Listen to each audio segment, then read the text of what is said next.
Magandang umaga muli mga kapatid. So ating pong pag-aaralan po sa umagang ito ay ang pangalawang pagdating ng Panginoon. Matagal na panahon ang lumipas nung umakyat sa langit ang Panginoon.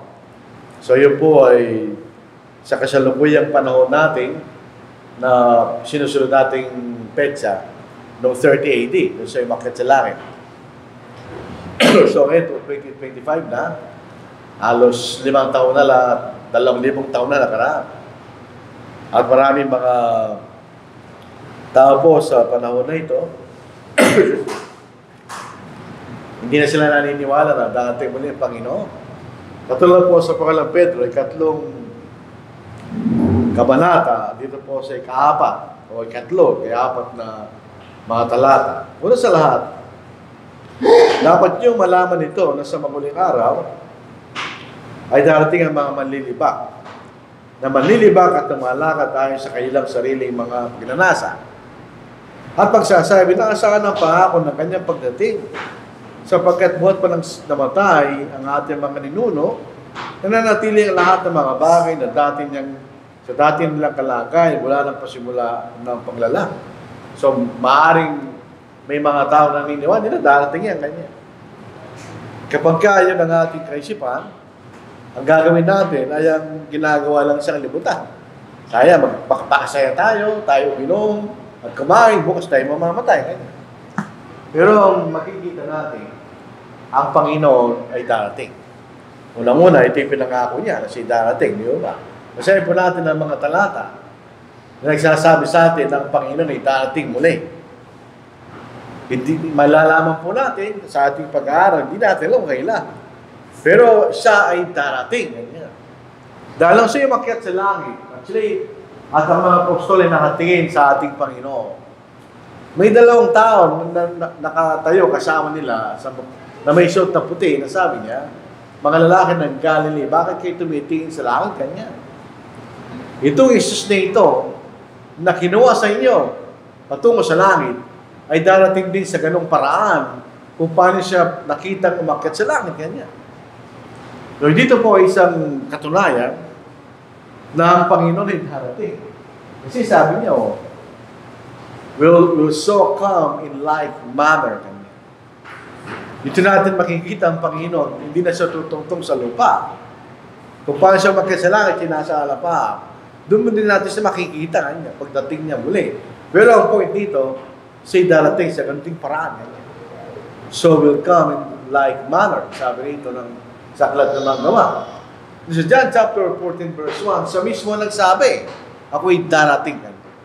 Yung binasa natin kanina, saan ang pangako ng kanyang pagdating? So alam nila may pangakong Panginoon. Sabi niya, let not your heart be troubled. You believe in God, believe also in me. So ibig sabihin, kung inuutosan sila ng Panginoon sa sumampalataya sa Diyos at sila sumampalataya rin sa ating Panginoon, hindi siya Diyos. Di ba? In my Father's house are many mansions. If it were not so, I would have told you, I go to prepare a place for you. So nag-aanda siya ng lugar para sa atin. And if I go and prepare a place for you, I will come again. Yun ang pangako ng Panginoon. I will come again. Sabi niya, di ba? I will come again and receive you to myself, that where I am, there you may be also. And where I go, you know, and the way you know. Siyempre ka, ang Panginoon ay pumunta sa langit. Doon ang pupunta kanya. At alam niyo, ang daan patungo ron, ganyan. Sabi niya, I am the way, the truth, and the life. So, yung makikita natin, sabi niya, I will come again, sabi niya. Yun yung nangakong Panginoon na darating siyang muli, sabi niya. Kung Hebrews 9 verse 27, ganun din. Yun po mga ibang sangay ng pananampalataya. Ang Panginoon darating siya ng 3 beses. Yung una niyang pagdating, yung tinatawag na rapture, pangalawang pagdating, at yung pangatlong pagdating, siya bababa sa lupa. Pero sabi nito sa Hebrews, and as it is appointed for men to die once, mahalaga po yan, minsan lang tayo mamamatay. But after this, the judgment. So, pagkatapos na yung kahatulan. So Christ was offered once to bear the sins of many. Ito ang una niyang pagdating para tayo patawarin sa ating mga kasalanan. To those who eagerly wait for Him. Kung tayo Kristiyano, dapat ganun tayo. Tayo po ay sabik na naghihintay sa Kanyang pangalawang pagdating. Hindi ba? For He will appear a second time, apart from sin, wala lang kaugnayan sa pagpapatawad ng kasalanan, for salvation. So, ibig sabihin, He will appear a second time. Sabi niya, dati siyang pangalawang beses na yun. Pangalawang beses lang. In other words, dalawang beses lang dumating ang Panginoon noong unang pagdating niya, at sa huling pagdating, wala nang ibang pagdating. At yung huling pagdating, yan ang araw ng pag-uukom, mga kapatid. So, kailan siya darating? Yun ang isang tanong na tinatanong natin. Kailan darating ang Panginoon? Hindi natin alam. Kung alam natin ang Kanyang pangalawang pagdating, magiging artificial ang ating pagsunod. E di, mag-delay ka muna, pag malapit ang dumating, doon ka na magpakatino. Kaya lang, hindi natin alam. Ang sabi rito, but of that day and hour, no one knows. Not even the angels of heaven, but my Father only. At ito'y nagbibigay po ng para bagang pabalik sa panahon ni Noah. Si Noah, hindi niya alam kung kailan dating yung baha. But as in the days of Noah, where, so also will the coming of the Son of Man be. Ganun din ang pagdating ng Panginoon. Hindi natin alam. Bigla lang siya darating. Yung baha, biglang dumating yun. Walang palatandaan. So yung pagdating niya, ay hindi natin alam. Yun isang talata. Kaya nga, anong dapat natin gawin? Dahil darating ang Panginoon sa isang panahon na hindi natin inaasahan. Kaya nga, nakakatakot ang panahon natin. Na araw-araw tayo ginagawa natin ang ating ordinary gawain, anytime darating ang Panginoon. Hindi katulad ng iba, may tandang pagdating ng pagwala. Hindi natin alam. Wala siyang tanda. Say natin. Watch, therefore. In other words, sa salitang watch, pagbantay kayo, o maganda kayo. For you do not know what hour your Lord is coming. But know this, that if the master of the house had known what hour the thief would come, kung ano oras dating magnanakaw, hindi maghahanda ka. Babantay mo yung magnanakaw, kaso hindi. He would have watched and not allowed his house to be broken into. Therefore, you also be ready para magnanakaw pagdating ng Panginoon. The Son of Man is coming at an hour you do not expect. Sa oras na hindi mo inaasahan. Hindi mo nakakatakot isipin yun, lalo kung hindi tayo nakahanda. So anytime darating ang Panginoon. Yun ang sinasabi niya sa atin. Wala tayong magagawa. So, di natin alam. So, ano mangyayari sa kanyang pagdating? Number one, siyempre, yung judgment. Pagdating ng Panginoon ay ang kanyang paghahatol. Yung kanyang final judgment. Kaya final, mayroong panahon sa Biblia na siya imatol sa mga bansa. Pero ito na yung pinakahuli. Wala nang susunod. Kanya. Acts 17 verse 30, si Pablo ay nagpunta sa Athens. Yun lang puno sentro ng karunungan ng panahon na yun. At ang mga tao doon sumasamba sa iba't ibang mga Diyos-Diyos. Pero may isang pangalan doon kanya na isang altar, to the unknown God. Ang sabi ni Pablo, itong Diyos na hindi nyo kilala, ay pakikilala ko sa inyo. So dito sa kanyang pagtuturo, dumating siya dito sa sinasabi niya, meron darating na paghatol kanya. Basahin natin. So truly these times of ignorance, yung panahon ng Old Testament, God overlooked, but now commands all men everywhere to repent. Inutusan niya lahat ng mga tao sa anumang lugar ng mundo na sila magsisi. Bakit? Because He has appointed a day on which He will judge the world in righteousness. So ang kanyang basihan ay ang kanyang katwiran, kung tayo sumunod o hindi, by the man whom He has ordained. Yan ang ating Panginoon. Bakit totoong magsiyahatol? Dahil siya nabuhay na maguli, ganyan. He has given assurance of this to all by raising Him from the dead. Nung nabuhay na maguli ang ating pamula sa mga patay, ito ang katiyakan na si darating para tayo hatulan. So may isang mahalagang primary na mangyayari ay ang judgment. Kahatulan. Doon natin tatanggapin ang kabayaran ng lahat ng ating ginawa tayo buhay. Yun, judgment day. So yun ang sinasabi, He has appointed a day on which He will judge the world in righteousness. Sa Matthew 25 verse 31, ito po isang parable na inilalarawan ang mga Kristiyano bilang mga tupa at ang mga hindi Kristiyano bilang kambing. Ang kambing po pinakamatigas ang ulong hayop, mga kapatid. Hindi mo makakutol ng kambing. When the Son of Man comes in His glory, nang dumating ang Panginoon sa unang pagkakataon, siya'y dumating sa buong kapangbabaan. Siya'y mahirap, siya'y naklaman ng isang karpintero. Sa kanyang pangalang pagdating, siya'y darating bilang Diyos. And all the holy angels with Him. Then He will sit on the throne of His glory. Siya'y nakapo bilang Diyos, hindi na bilang tao. All the nations will be gathered before Him, and He will separate them as one from another, as a shepherd divides his sheep from the goats. And He will set the sheep on His right hand, but the goats on the left. Then the King will say to those on His right hand, Come, you blessed of my Father, inherit the kingdom prepared for you from the foundation of the world. Yung nasa kanan nyo, hindi nakaliwa. They will also say to those on the left hand, Depart from me, you cursed, into the everlasting fire prepared for the devil and his angels. Dalawang grupo lang tao yan. Yung tayo, hopefully, andun tayo sa mga tupa. Wala tayo sa kambing. Yung mga tupa po ang dadali sa langit ng ating Panginoon. So, meron judgment day sa kanyang pagdating. Sa Matthew 24 verse 38, basinin yung talatang ito, bakit dalawang tao lang? Dalawang lalaki, dalawang babae. Bakit di 3, 4, 5, 6, 7, 8? Hindi na nakikita yung point. Ito yung judgment day. Sayin natin. For as in the days before the flood, kay Noah, they were eating and drinking, marrying and giving in marriage. Nandun na rin ginagawa ng tao. Until the day that Noah entered the ark. At kahit si Noah, pumasok siya dun sa daong, hindi rin niya alam na kung kailan darating yung bahay. And did not know until the flood came and took them all away. So also will the coming of the Son of Man be. So hindi natin alam. Bigla na lang siyang darating.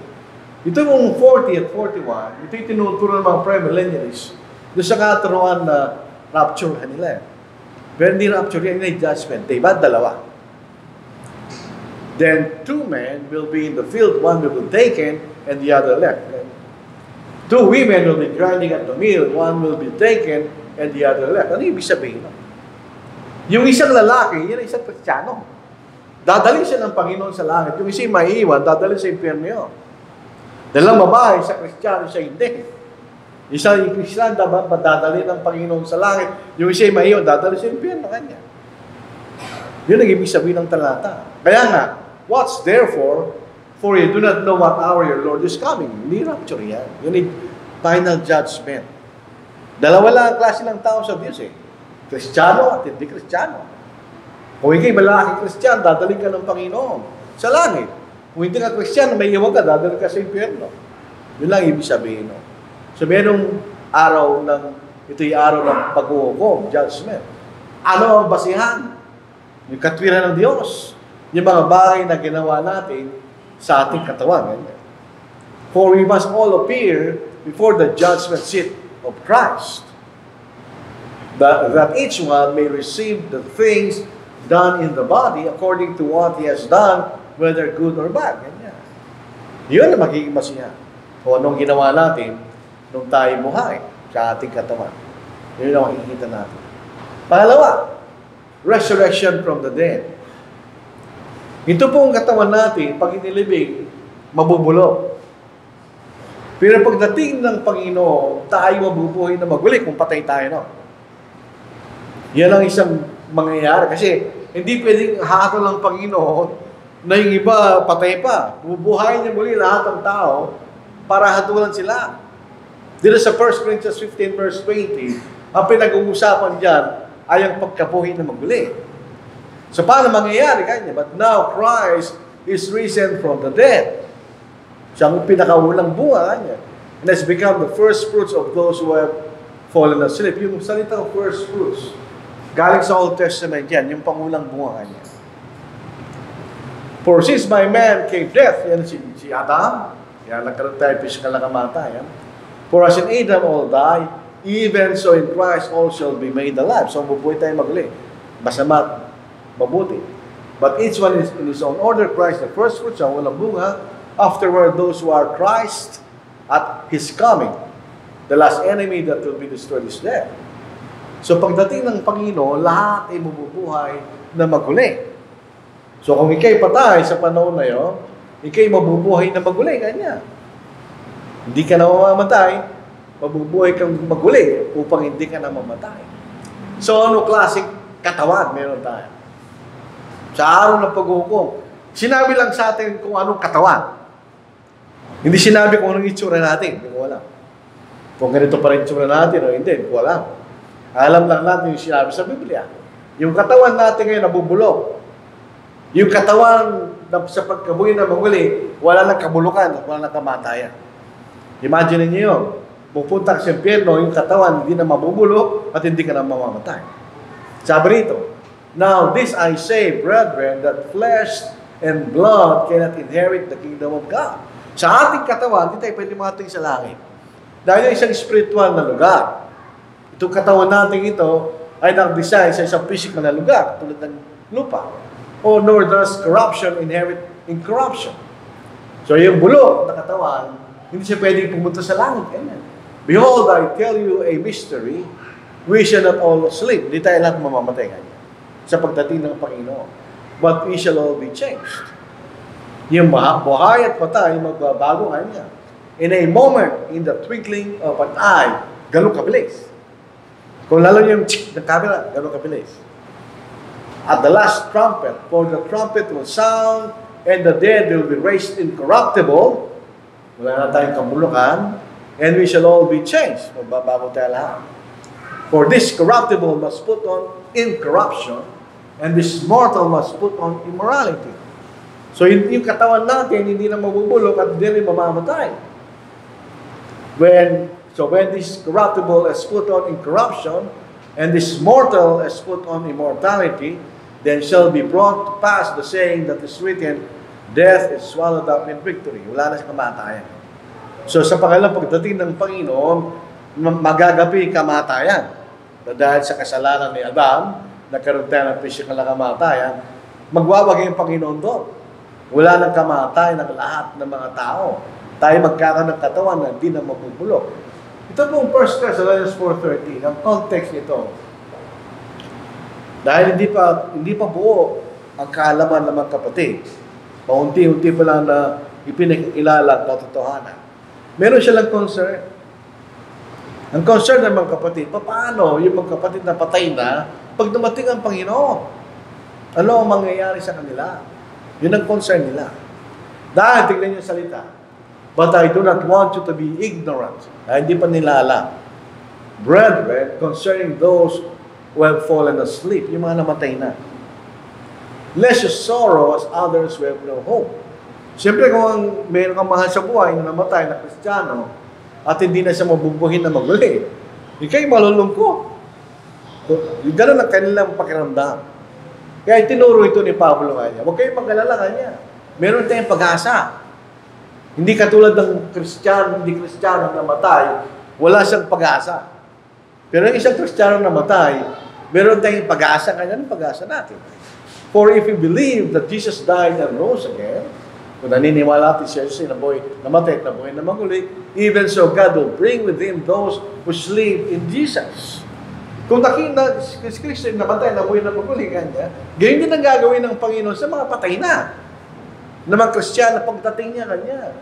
For this we say to you by the word of the Lord, that we who are alive and remain until the coming of the Lord will by no means precede those who are asleep. Hindi tayo mauuna kanya. Kung dinatan tayong buhay, pagdating ng Panginoon, hindi tayo mauuna nga niya. Sino mauuna? Mauuna muna nga niya patay na mabubuhin maguli bago babaguhin yung mga buhay. Tayo sa basahin natin. For the Lord Himself will descend from heaven with a shout, with the voice of an archangel, and with the trumpet of God. So alam natin ang pagdating ng Panginoon. Marinig natin yan. And the dead in Christ will rise first. Yun ang inaalala niyo. Kanya, sila ay mabubuhay na maguli. Sila yung mangunang mabubuhay na maguli. Kanya. Then we who are alive and remain shall be caught up together with them in the clouds to meet the Lord in the air, and thus we shall always be with the Lord. Hindi na pupunta sa lupa ang Panginoon. Hindi na rin tayo babalik sa lupa. Dadali na tayo sa langit. So, yan ang makikita natin. Meron pagkabuhay na maguli mula sa mga patay. Pangatlo, bibigay na sa atin ang ating kaligtasan. Ang ating kasalukuyang kaligtasan ay kapatawaran sa ating mga pagkakasala. Pero yung pangalawang uri ng kaligtasan ay ang ating buhay na walang hanggan. Alam, may naman namin nagtuturo at malakas ang loob nila. Meron na kaming buhay na walang hanggan. Eh, bakit kinamamatay? Pag ikinabuhay na maguli, hindi ka lang mamamatay. Sabi ng mga Baptist, at may katulad na pananampalataya, meron na kaming buhay na walang hanggan. Kaya yung mga Church of Christ, naghihintay pa yan. Nagtatawanan tayo, magtutungusin. Sabi namin sa kanila, eh bakit kayo namamatay? Meron na kayong buhay na walang hanggan. Ang sabi rito, and as it is appointed for men to die once, but after this, the judgment. So, yung susunod doon. So, pag namatay tayo, next event, judgment. So, Christ was offered once to bear the sins of many. To those who eagerly wait for Him, He will appear a second time apart from sin for salvation. Dito ibibigay sa atin ang ating buhay na walang hanggan. Ililigtas na tayo mula sa kaparusahan sa impyerno. Dadalhin tayo sa langit at tayo magkakaroon ng buhay na walang kasama ng Diyos, ng ating Panginoon, Espiritu Santo, at mangyal sa langit, magpakilanman. Yun ang ating pag-asa. The hope of eternal life. Hope pa lang ngayon yan. Pero pagdating ng panahon, hindi na hope yan. Yun ay isang reality. Magkakaroon na tayo ng buhay na walang hanggan. Pagdating pa lang ng Panginoon, hindi ngayon. Sa kasalukuyang panahon, pag-asa pa lang. Pag-asa ng buhay na walang hanggan. Kaya lang, ang nangako sa atin ay ang Diyos. Ang ating Panginoon. So, hindi, maasahan talaga natin mangyayari yun. Sa 2 Timothy 4:6, bakit si Pablo very confident nung siya'y mamatay? Very confident. Dahil naniniwala siya sa Panginoon. Basahin natin. For I am already being poured out as a drink offering, and the time of my departure is at hand. Ito lang ang tao na hindi niya kinakatakutan ng kamatayan. Meron ko isang kaibigan na maaaral na meron siya sakit sa atay at mamamatay siya. Sabi niya, ayaw ko pa mamatay. Yan ang isang bagay na huwag natin sabihin pag tayo mamamatay na. Dahil lang ang hulugan, hindi ka pa handang tanggapin na rin yung kamatayan. Pero siya, Pastor Paul, handa niya tanggapin. I have fought the good fight. I have finished the race. I have kept the faith. Hindi siya nagyayabang. Sinasabi lang niya sa atin para gayahin natin siya. Finally, there is laid up for me the crown of righteousness. Doon sa ibang salin, the crown of life. O sa ibang talata, sa Revelation 2:10, which the Lord, the righteous judge, will give to me on that day, and not to me only, but also to all who have loved His appearing. Yan ang hinihintay natin eh. Kung tayo lang ang masusunod, sana dumating na yung Panginoon. Dahil baka madali pa tayo. Sa araw-araw na stress na naranasan natin sa buhay. O makikita natin, merong crown of righteousness. Itong crown na ito, ay di crown ng isang hari. Ito yung isang crown ng isang nagtagumpay. Mula sa pakikipagbaka, laban sa maling na gawa-gawa ni Satanas. Colossians 3:1, nandito ang buhay ng hanggan ngayon. If then you are raised with Christ, at tayo na bautismohan, seek those things which are above, yung spiritual na mga bagay, where Christ is, sitting at the right hand of God. In other words, yun ang inaasang natin, kung nasa lang Panginoon. Set your mind on things above, not on things on the earth. Ito yung priority mo kanya. Hindi sinasabi di mahalaga ang mga bagay sa lupa. Dito tayo sa lupa. For you died, and your life is hidden with Christ in God. Nasa natin buhay na walang hanggan. Sa kasalukuyang panahon. Ito yung nakatago sa ating Panginoon. Kailan yun ibibigay sa atin? And when Christ, who is our life, appears, then you also will appear with Him in glory. Hindi niya bibigay ang ating buhay na walang hanggan. So sa Judgment Day, o sa pagdating ng Panginoon, ibibigay na ang ating gantimpala, ng kabayaran ng ating pagsusumikap. Ganyan. Sa 1 Peter chapter 1 verse 4, to an inheritance, incorruptible, and undefiled, and that does not fade away. Buhay na walang hanggan eh. Serve in heaven for you. Sabi ng mga saksi, agad po ito punta sa langit, yung karamihan nasa lupa, mali, yung sa langit lang. Who are kept by the power of God through faith for salvation ready to be revealed in the last time. So yung ating mamanahin na buhay na walang hanggan, ibibigay sa atin sa huling araw on the last day. Pagdating ng ating Panginoon. So, yan yung mangyayari ng panahon na yun. Pangapa, masisira na yung ating tinitirahan. Sabi ng mga saksi, ayusin lang ng Diyos yan. Ganyan.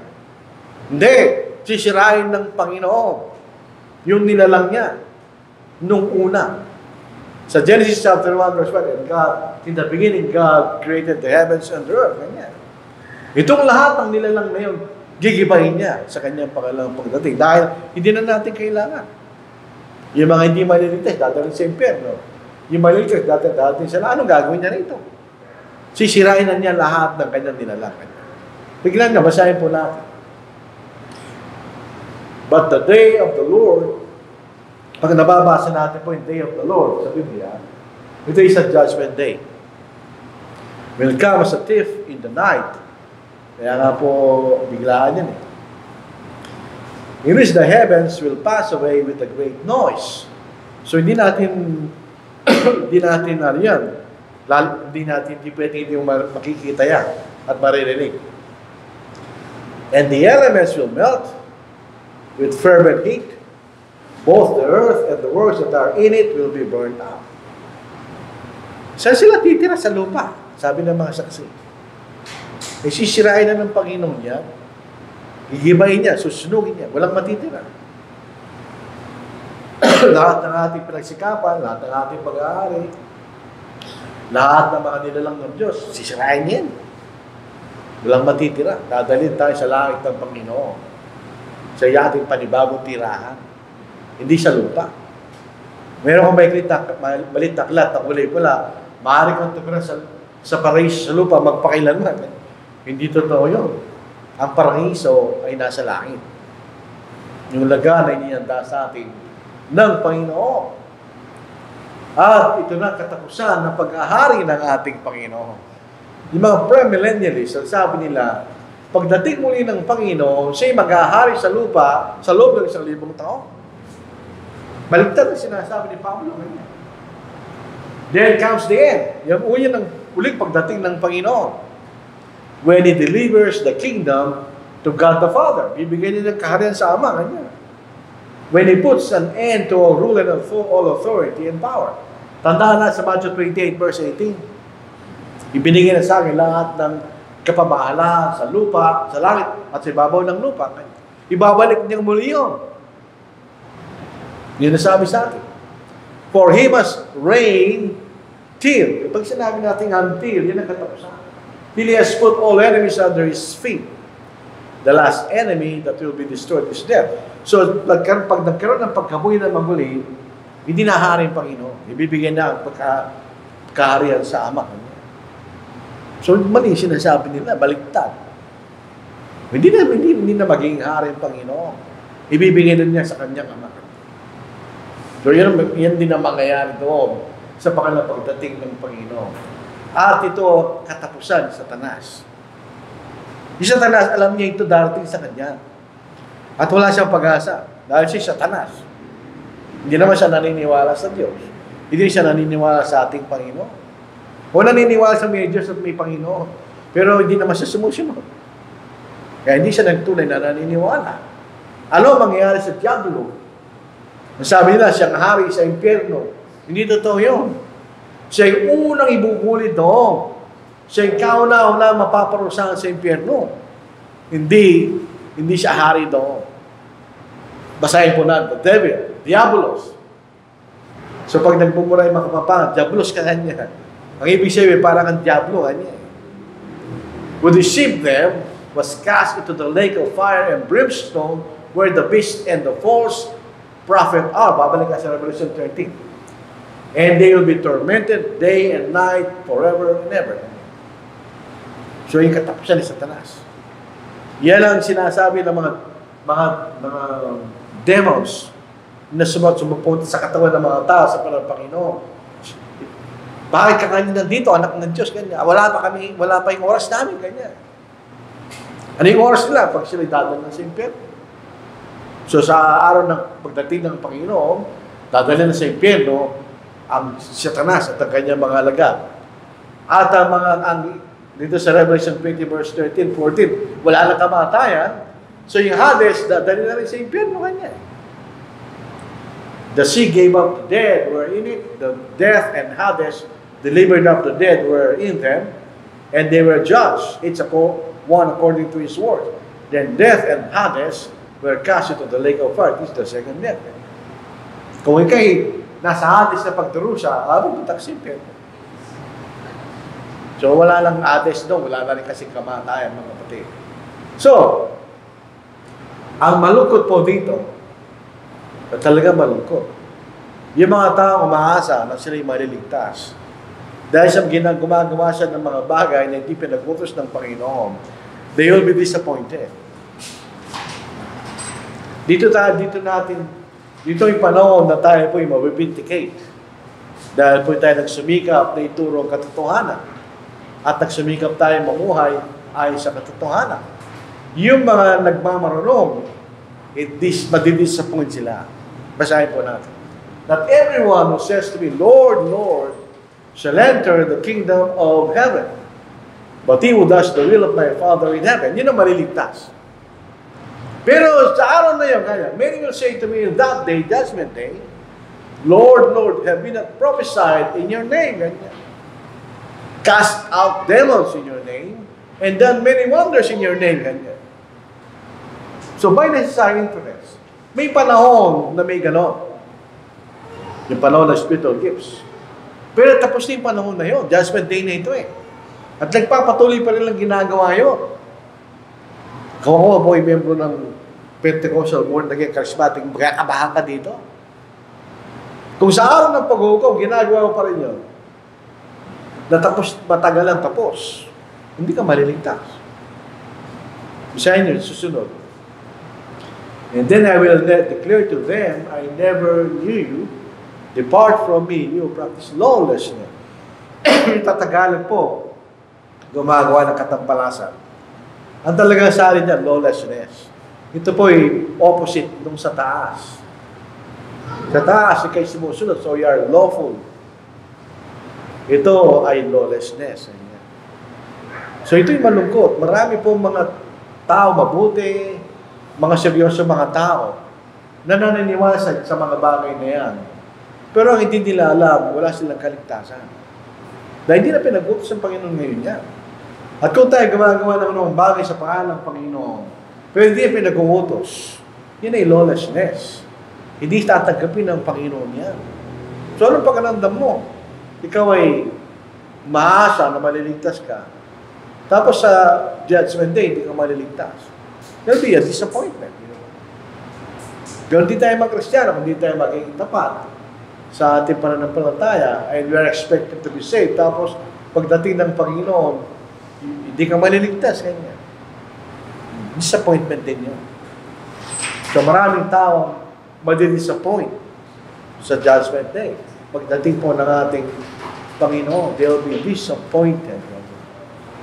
Ngayon, yung tayo naman na maliligtas ay joy. Kagalakan. Tapos na. Tapos na ating pakikipagbaka. Tapos na ating paghihirap. Tapos na. Bibigay na sa atin ang kabayaran na ating pagsusumika. Tapos na. Finally, there is laid out for me the crown of righteousness, which the Lord, the righteous judge, will give to me on that day, and not to me only, but also to all who have loved His appearing. Kaya nga po sinasabi rito, to all who have loved His appearing. Tingnan yung salita, have loved. Sabihin, ito'y patuloy na pagmamahal sa kanyang pagdating. Yung po ay kagalakan. Hopefully, tayo kasama noon. Kung may panahon na tayo po ay hindi tapat, panahon na baguhin natin. Meron tayong panahon eh. Ang mahirap pag wala natin yung panahon. Pag dumating na yung Panginoon, mawawala yung joy. Yung expectation ng kagalakan na ipupunta sa langit. E pagpapalit ba natin sa namang bagay na nasa lupa? Na walang katumbas sa kagalakan na pinangako sa atin ng Diyos. Sana dito tayo sa mga taong magagalak pagdating ng Panginoon. Yun ang maganda mga kapatid, pagdating po ng ating Panginoon. So tayo mga Kristiyano, ito po isang kaisipan na minsan nagpapalungkot sa atin. Meron tayong mga mahal sa buhay na hindi natin kasama. Yung masakit ng pakiramdam, pag may matay na mahal sa buhay, hindi kayo nasasaktan. Dahil hindi mo siya makakasama. The more, ang sakit, pag hindi mo siya makakasama, sa walang hanggan. At malalaman mo kung anong kanyang kahinat na. Di ba? Although, umisang kasalanan niya yun. Dahil hindi niya tinignan at binigyan ng halaga yung mga bagay na dapat niyang binigyan ng halaga. Pero ganun pa rin, masasaktan mo pa rin. Kahit ang Diyos, pagdating ng araw ng paghukom, siya'y masasaktan. Dahil sa mga taong nilalang niya sa kanyang larawan, na kanyang mga anak, kung tutusin, ay hindi makakasama. Siya rin mga paparusahan sa impyerno, pero wala siya magagawa. Kaya ganun din po sa ating mga sabuhay na hindi nila pinapansin ang kahalagaan ng kaligtasan, wala tayong magagawa. Pero ganun maramdaman pa rin yung lungkot dahil hindi mo siya makakasama. Dito sa Amos chapter 4, verse 11 and 12, I overthrew some of you, as God overthrew Sodom and Gomorrah. And you were like a firebrand plucked from the burning, yet you have not returned to me, says the Lord. So ito'y panahon ng mga Israelita, hindi kayo bumalik sa akin ganyan. Binigyan ko kayo ng pagkakataon. Ano mga yan? Therefore, thus will I do to you, O Israel, because I will do this to you. Prepare to meet your God, O Israel. Ito po yung nakakatakot na sitwasyon. Pag tayo aharap sa Diyos, at tayo po ay parurusahan niya. Dito sa Hebrews chapter 10. Dalawa po mukha niya, makikita natin mamaya. Dalawa mukha ng Diyos. Yung isang mukha, ayaw natin. Dito sa Hebrews chapter 10. Ito po ipatungkol sa mga Kristiyano na hindi nagiging tapat, sabi niya. Dito po sa verse 27. At sumusunod, ngunit sa kakilakilabot na paghihintay sa paghuhukom. Ito siyang naglalagablab na apoy na tutupok sa mga kaaway. Ang sumuway sa kautsan ni Moises, sa patutunan ng 2-3 saksi ay walang awang mamamatay. Sa Old Testament yun. Gano'n pa kayang igpit na parusa sa akala ninyo ang nararapat sa kanila na yumurak sa anak ng Diyos at mapastahan sa dugo ng tipan na nagpabanal sa kanila at manupusta ng Espiritu ng biyaya. Sapagkat kilala namin na nagsabi, akin ang pagiganti, ako ang gaganti at muli hukuman ng Panginoon ng kanyang bayan.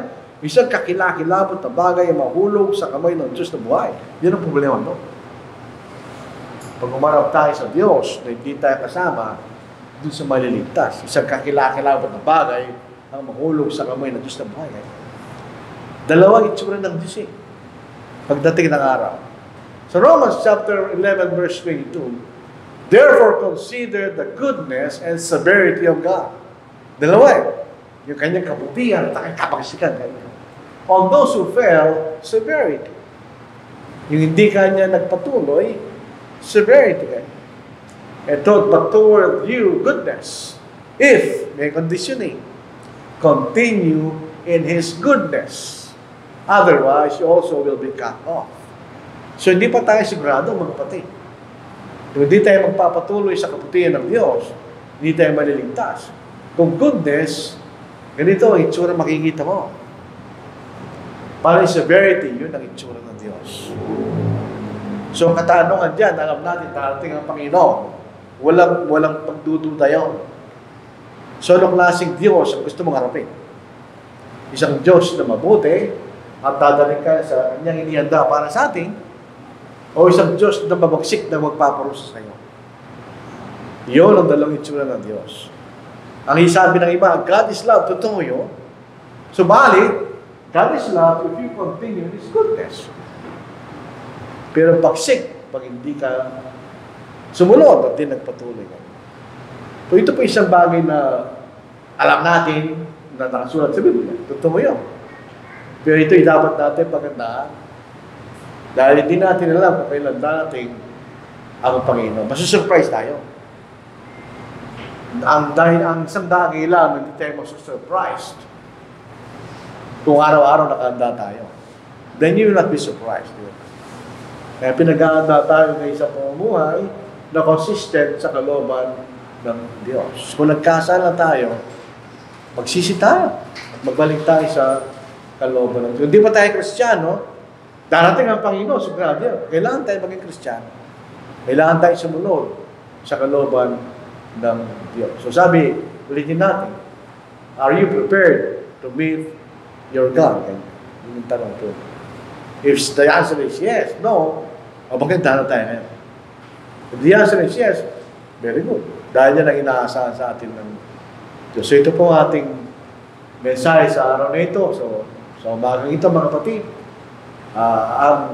dapat ang salita ng Diyos ay magbibigay sa atin ng pag-asa. Para tayo magkaroon ng pag-asa ng buhay na walang yan. Maraming salamat, mga kapatid, sa inyong nakikinig. Bigay natin muli kay Brother Matthew ang pamumula po sa pagpapalala. Kaya kailangan natin ipag-aralan ng isa't isa para magkasama tayo sa langit.